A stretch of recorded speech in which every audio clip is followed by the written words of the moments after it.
சாத்தூர் அருகே நேற்று காலை ஏற்பட்ட பட்டாசு வெடிவிபத்தில் உயிரிழந்தவர்களின் உடல்களை வாங்க மறுத்து உறவினர்கள் தற்போது விருதுநகர் அரசு மருத்துவமனை முன்பு போராட்டம் மற்றும் சாலை மறியலில் ஈடுபட்டு வருகின்றனர். விருதுநகர் மாவட்டம் சிவகாசியை சேர்ந்த கமல்குமார் என்பவருக்கு சொந்தமான கோவிலேஸ் பட்டாசு தொழிற்சாலை சின்னக்காமன்பட்டி பகுதியில் செயல்பட்டு வருகிறது. இது நாக்பூர் லைசன்ஸ் உரிமம் பெற்று செயல்பட்டு வருகிறது. இந்த பட்டாசு ஆலையில் சுமார் 20க்கும் மேற்பட்ட அறைகளில் 50க்கும் மேற்பட்ட பட்டாசு தயாரிக்கும் பணியில் நேற்று தொழிலாளர்கள் ஈடுபட்டு வந்தனர். நேற்று காலை வழக்கம்போல் பணி செய்ய தொடங்கிய நிலையில் உராய்வின் காரணமாக திடீரென வெடி விபத்து ஏற்பட்டதாக தெரிகிறது. இந்த வெடி விபத்தினால் 5 அறைகள் தரைமட்டமாகினர். மேலும் 8 பேர் உயிரிழந்தனர். 4 பேர் சிகிச்சை பெற்று வருகின்றனர். இந்த வெடி விபத்து குறித்து மீட்பு பணியில் சாத்தூர் மற்றும் சிவகாசி தீயணைப்பு வீரர்கள் நேற்று ஈடுபட்டனர். மேலும் இந்த பட்டாசு ஆலை வெடி விபத்தில் சாத்தூர் நகர் போலீசார் விசாரணை நடத்திய நிலையில் பட்டாசு ஆலையின் மேலாளர் மற்றும் போர்மேன் ஆகிய இருவரை நேற்று கைது செய்தனர். இந்நிலையில் உயிரிழந்த 8 பேரின் உடல்களில் விருதுநகர் அரசு மருத்துவமனையில் 7 பேரின் உடல்கள் மற்றும் சிவகாசி அரசு மருத்துவமனையில் ஒருவரது உடலும் வைக்கப்பட்டுள்ளன. இந்நிலையில் உயிரிழந்த வைரமணி மற்றும் மகாலிங்கம் ஆகியோரது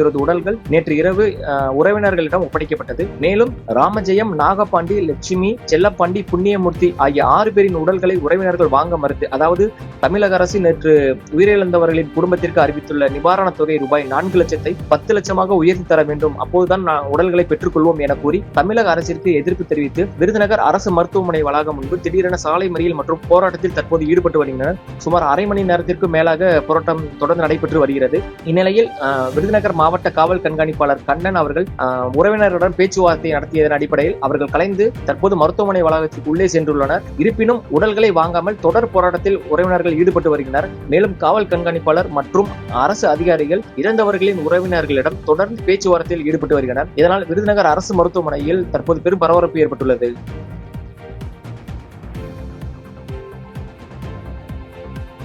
செய்திகளை உடனுக்குடன் தெரிந்து கொள்ள கீழ்கண்ட கேபிள் மற்றும் டிடிஎச் நெட்வொர்க்குகளில் எம்நாடு செய்தி தொலைக்காட்சியை காணுங்கள். பாதகம் செய்பவரை கண்டால் நாம் பயம் கொள்ளலாகாது பாப்பா. மோதி மிதித்து விடு பாப்பா, அவர் முகத்தில் உமிழ்ந்து விடு பாப்பா. அண்மை செய்திகளை உடனுக்குடன் தெரிந்து கொள்ள இணைந்திருங்கள் எம்நாடு தொலைக்காட்சியுடன்.